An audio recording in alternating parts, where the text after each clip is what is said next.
حبیب الله ته د څو کالو یې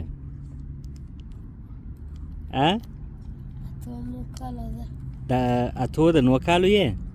ښه پر مور ډېر ګران یې که پر پلار پر پلار ډېر ګران دی حبیب الله بیا ستا ورور دی ستا د ماما زوی دی ستاسو د دې کورونه سره یو ځای دي ښه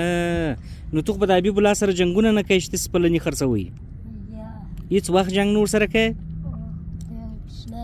کوچنی دی اوه شابوش شابوش آفرین حبیب الله دغه ولګیت څه په کوې چې ستا په جیب کې دی دا یو وخت پلني چې بلایې بیا په دغه بلایې تر راکزې وګورم ښه نو